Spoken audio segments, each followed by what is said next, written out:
दोस्तों नमस्कार। राहुल गांधी जी की मौजूदा समझ क्लास और कास्ट को लेकर उनकी जो व्यक्तिगत स्टडी है इंडियन और वर्ल्ड हिस्ट्री की, देश समाज सोसाइटी फिलॉसफी रिलीजन और इकोनॉमिक्स की, उस पर तो आधारित है ही। साथ में जो उनका जो व्यक्तिगत अनुभव उन्होंने भारत जोड़ो यात्रा के दौरान ज़मीन के असल हुनरमंदों, किसान, मजदूर, हाथ के कारीगरों और जो सर्विसेज प्रोवाइड करते हैं, चाहे वो जोमेटोज के एम्प्लॉई हों, आज के सेंस में देख लीजिए गिग वर्कर्स को देख सकते हैं या वर्किंग क्लास वुमेन्स को देख सकते हैं, आम गृहिणियों को, महिलाओं के संग वो जब मिलते हैं, बढ़ई से जब वो मिल रहे हैं, उनकी समस्याओं को जान रहे हैं, तो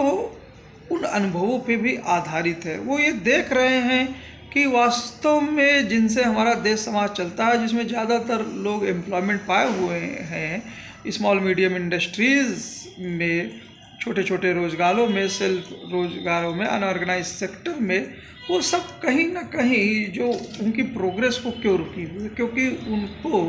जो छोटे छोटे लोन्स होते हैं, इकोनॉमिक मदद है, वो उनको उतनी सहूलियतों से नहीं मिलती है। उसके लिए डॉक्यूमेंटेशन की जो समस्या है, आईडीज़ की समस्या है, वो सब भी बाधा आती है। तो यहीं से हम क्लास इफ़ेक्ट देखना चालू कर देते हैं, क्योंकि जो इकोनॉमिकली वीकर सेक्शंस है वास्तव में, और ज़्यादातर आबादी इसी में मिलती है। और भारत में जैसा कि सभी जानते हैं कि कास्ट कहीं छुपी रहती नहीं है, तो वो ये भी देखते हैं कि ज़्यादातर जो इकोनॉमिकली वीकर सेक्शंस है, पिछड़ा हुआ सेक्शंस है सोशली और एजुकेशनली, भले ही हुनर मेहनत कश सब कुछ है, लेकिन वो डिसएडवांटेज क्लासेस से ही आता है, जिसमें पिछड़े, अति पिछड़े, दलित, आदिवासी, माइनॉरिटीज़ अधिक संख्या में हैं। बिहार का ही अभी जो हालिया सर्वे आया है, और जो उसके सोशो इकोनॉमिक जो भी डाटा आने वाले हैं, वो भी कुछ इस और शायद इशारा करें। ये बात एकदम परफेक्टली हर एक आदमी के लिए तो सही नहीं है, क्योंकि अपर क्लास में भी बहुत से छोटी कास्ट के लोग हो सकते हैं, और लोअर क्लास में जो है बहुत से अपर कास्ट के भी हो सकते हैं। लेकिन ये सब जो हैं, जो ओवरऑल जो नैरेटिव है, उसमें छोटे छोटे जो डाइवर्जेंस होते हैं, डेविएशंस है, उस लिहाज से आप इसको ही समझ सकते हैं। जो मेन श्रेणी वो आती है कि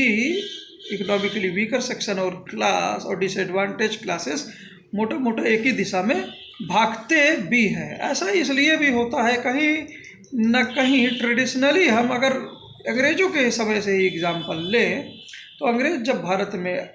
आए, तो या जो उससे पहले भी जो हमारा कास्ट का डिवीज़न हुआ, मोटा मोटा जो मेन चीज़ थी वो रिसोर्सेस पे कब्जा करने की बात थी। एक्चुअली में जो इकोनॉमिक्स होती है, इकोनॉमिक्स और पावर वास्तव में एक साथ जब चलने लगती है, उसमें जस्टिस का अभाव हो जाता है, जिसको आज के संदर्भ में हम कह सकते हैं कम्यूटेड ब्यूरोक्रेसी और क्रोनी कैपिटलिज्म एक साथ जब दिखने लगती है, तो ये विसंगति जो होती है ये डेवलप होती है। इंडियन कंस्ट्रक्ट में ये कास्ट के रूप में डेवलप हुई। अंग्रेज जब आए तो वो जो अपने यहाँ उनका जो कैपिटलिज्म था, क्रोनी कैपिटलिज्म जो गवर्नमेंट के साथ मिला हुआ था, उसको इन्होंने यहाँ पे प्रदर्शित किया, रेशियल फॉर्म लेते हुए। और बाकी पूरे इंडियन जो भी लोग थे, भले ही कास्ट डिफरेंट कास्ट के हों, रेसेस को भी अगर हम अलग तरह से उनकी भाषा में समझने की कोशिश करें, तो उन सबको दरकिनार वो करते गए इकोनॉमिक सेंस में, और बाद में वो इंडिया किस तरह से गुलाम हुआ हम जानते हैं। तो जो पहली आज़ादी मिली तो रेस का क्वेश्चन तो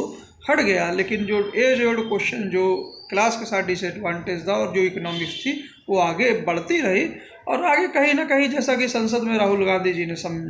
बताया, जो 90 सेक्रेटरीज की बात की, उसमें 5 सेक्रेटरी ही मात्र ओबीसी से हैं, तो जो रिप्रेजेंटेटिव जिस हिसाब से ब्यूरोक्रेसी होनी चाहिए वो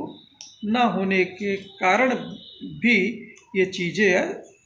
दिखती हैं वास्तव में, कि क्लास और कास्ट एक तरफ भागते हैं।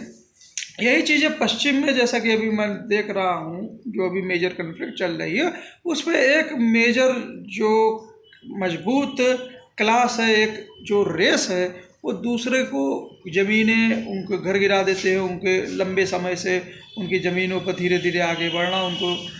हटाना, ये सब चीज़ें जो चलती रहती है। और इनका जो बीच बीच में एक मतलब विरोध होना चाहिए और जो उनको वर्ल्ड लेवल पे सपोर्ट मिलना चाहिए, वो इसलिए भी नहीं हो पाता क्योंकि जो इन्फीरियर क्लास है उनके जितने भी आय के स्रोत होते हैं और जो उनकी आय की कैपेसिटी होती है, इकोनॉमिक जो चीज़ें होती हैं, वो सब उसी पे ही प्रहार सबसे पहले होता है, जिसके वजह से जो उनकी कैपेबिलिटी होती है इस चीज़ का, रेजिस्टेंस का, और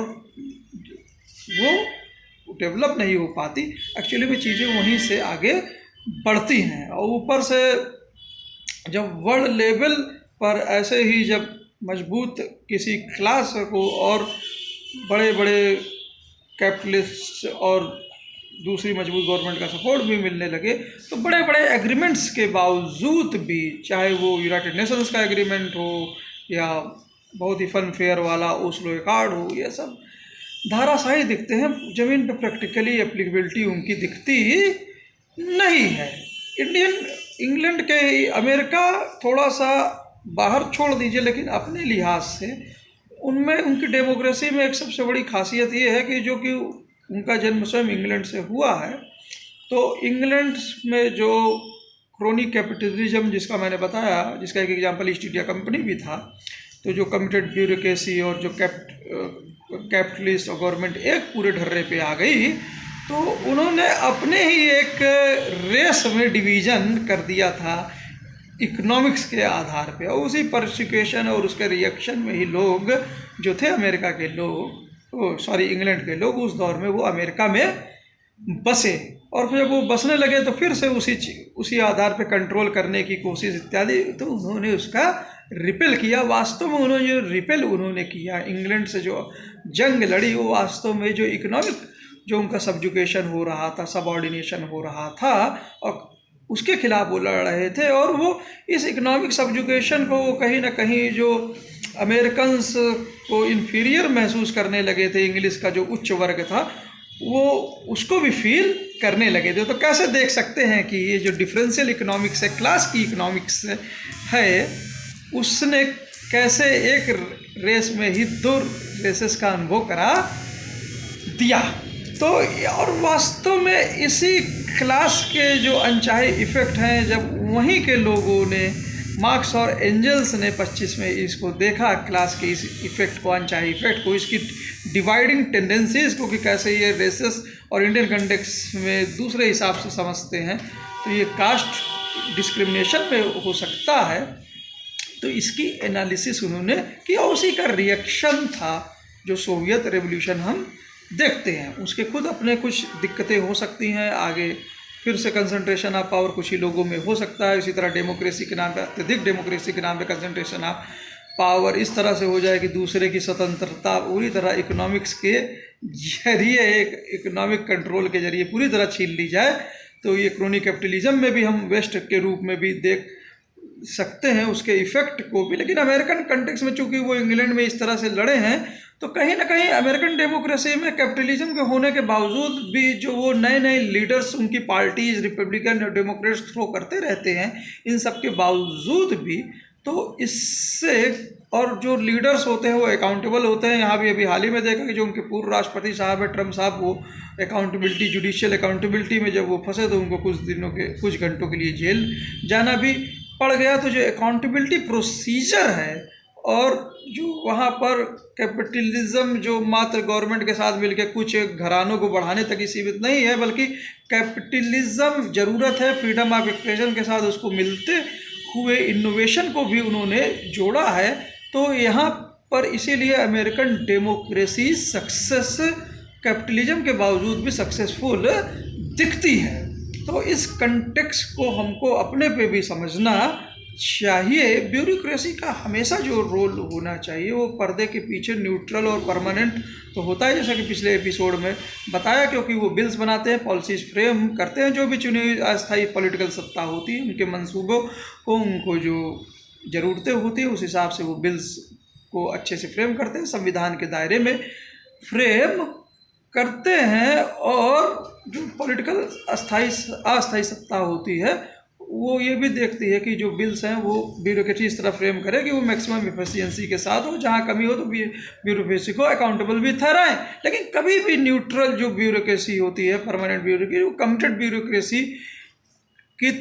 तरफ नहीं जाती है। कमिटेड ब्यूरोक्रेसी कैसे हो सकती है? जैसे कि एक समय कमिटेड जुडिशरी की बात शायद इमरजेंसी के समय उठ गई थी, या हमेशा मजबूत सरकार के कमिटेड ब्यूरोक्रेसी के तौर पे अभी जैसा कि अभी निर्णय अभी कुछ तरह दिखता है कि वो खुल के सामने से आके सरकार की पॉलिसीज का प्रचार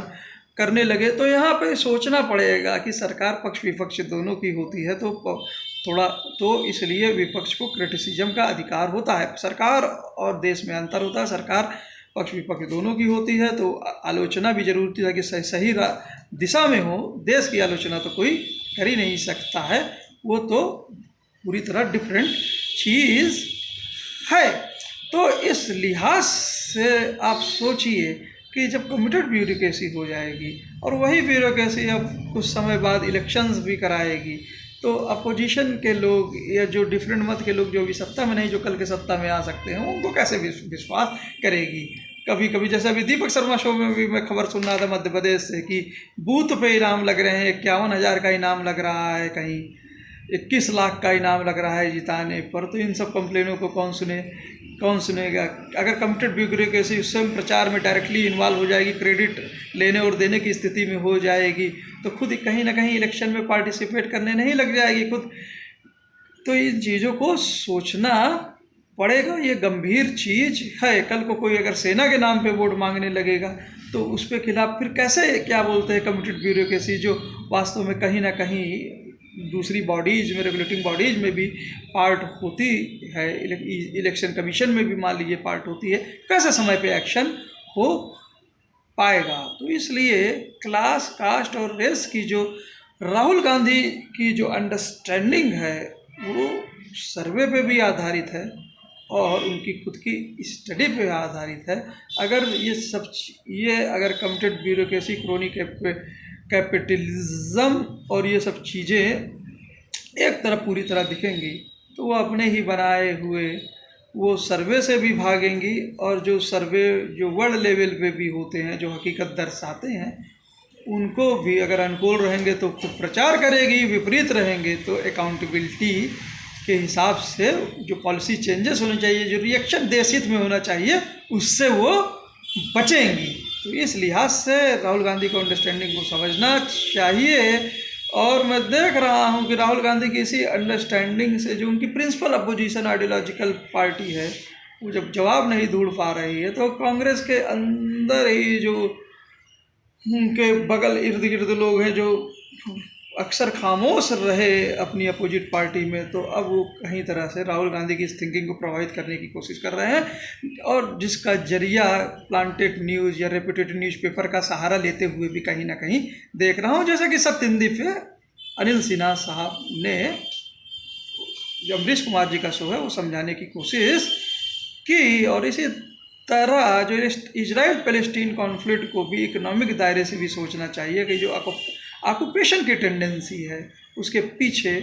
एक बहुत बड़ा इकोनॉमिक जो काज है वो वास्तव में रेसेस को भी जन्म देता है और एशियन कन्फ्लिक्ट को भी जन्म दे रहा है। तो इस एंगल से भी चीज़ों को सोचना होगा। और वास्तव में बिडेन साहब भी कहीं ना कहीं जो है इन सब चीज़ों को समझते हैं, और वो नेतन्याहू जी को